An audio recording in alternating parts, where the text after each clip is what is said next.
Today's project, add a light to our closet.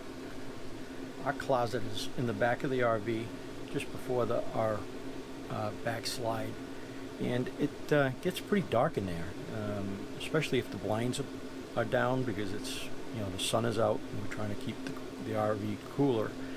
When you go back there, there's only a small overhead light, and it just doesn't do enough. So we're going to add some LED lights on the inside of the closet to brighten it up a little.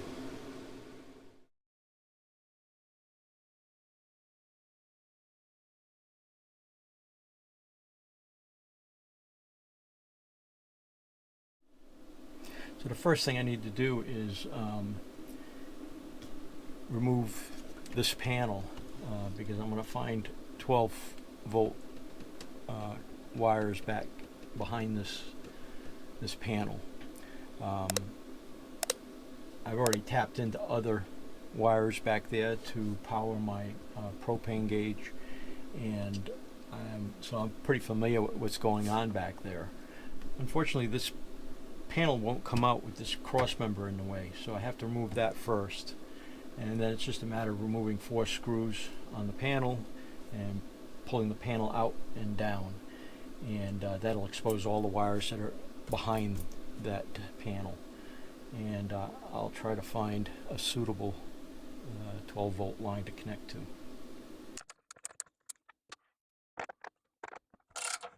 I really wish they would have designed this so that I didn't have to take the framing apart in order to get that panel off.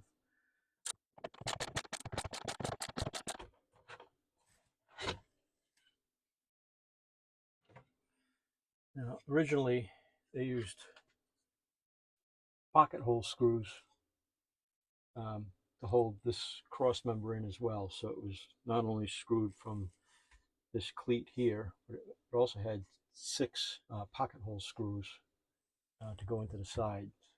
So just be aware of that if you if you have a similar problem getting your panel out. Removing this is actually a little bit more work, because there are these 6 pocket holes that you have to remove. They use the square bit.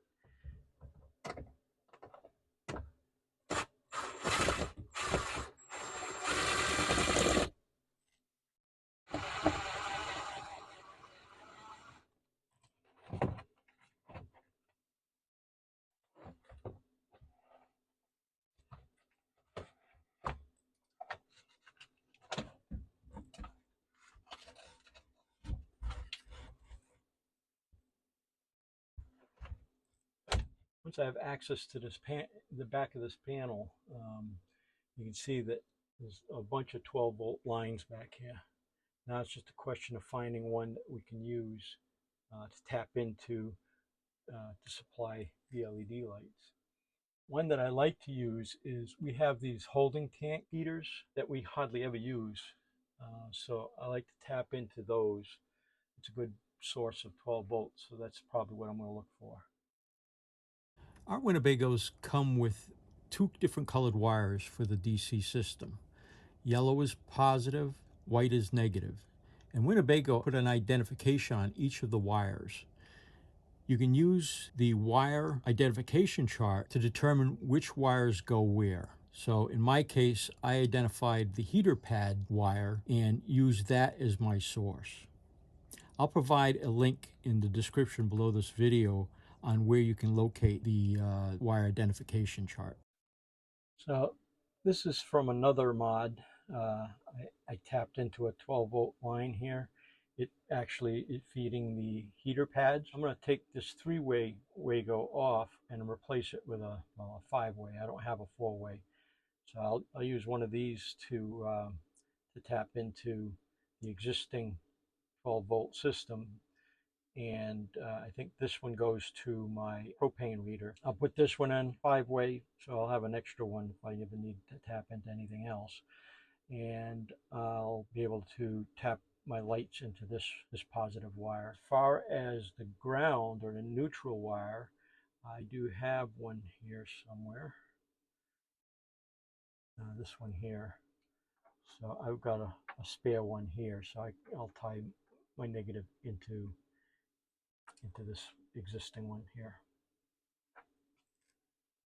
So what I've decided to do is I'm going to drill a hole in this corner to tap into the wires behind the panel. And then I'll run the LED down this corner. And then I'm going to drill another hole at the bottom here so it comes inside this drawer area. And then I'll run the wire along here and then drill another hole in this corner and then run the LEDs up this side. And then I'm going to put my switch right here. The switch will go on the door jamb like that, and when the door closes, it'll cut power to the lights and the lights will go out. So these are the LED lights I'm going to be using. La Pro, they're 12 volt, and they're rated to 1.5 amps. I'll post a link to where I got them in the description below.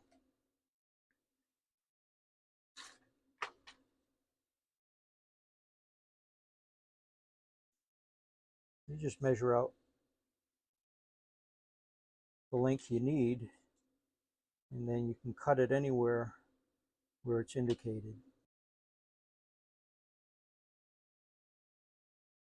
There'll be a little scissor cut, and you've got to cut between these copper connections.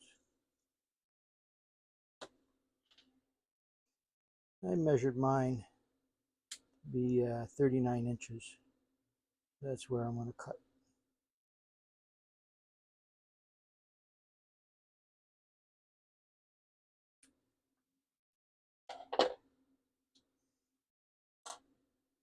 I'm using 14 gauge wire.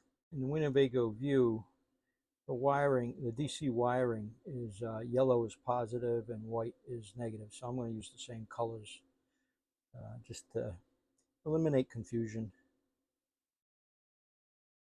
Before I use these wires, I want to tin the ends just so that they'll go into the Wago clips easier and they won't fray.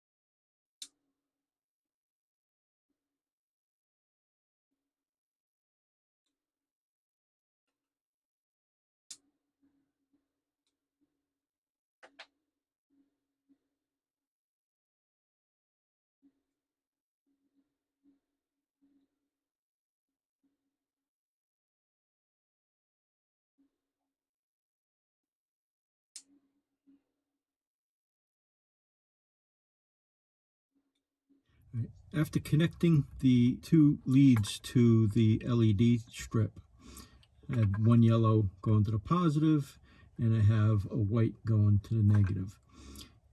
Then once I ran the wires up in here and connected them, I cut the positive wire here close to the LED so that I could install the switch. So now I just got to finish wiring up the switch using the positive wire.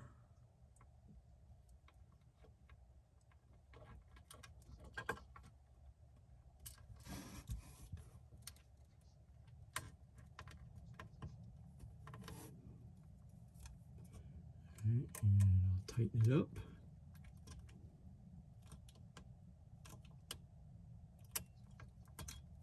All right, and then I'm just going to install the switch right here just so it comes in contact with the door, so that when the door closes, the switch will engage and then turn off the power to the LEDs.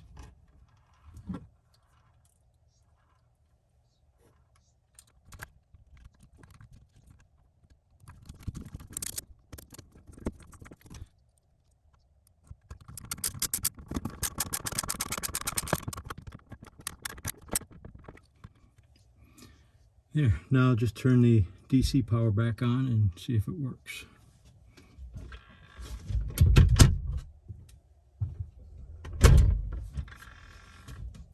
And there you go. Seems to work.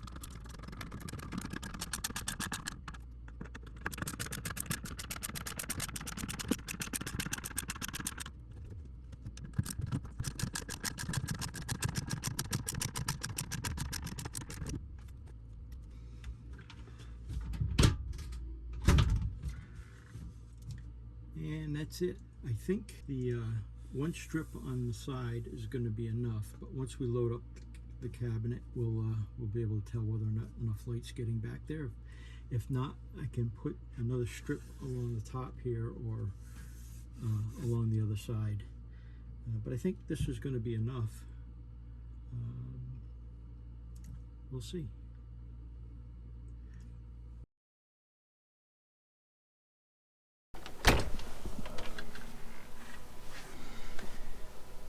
And that's our closet mod complete.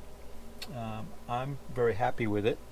I think it really brightens up the closet, even when it's loaded with clothes. And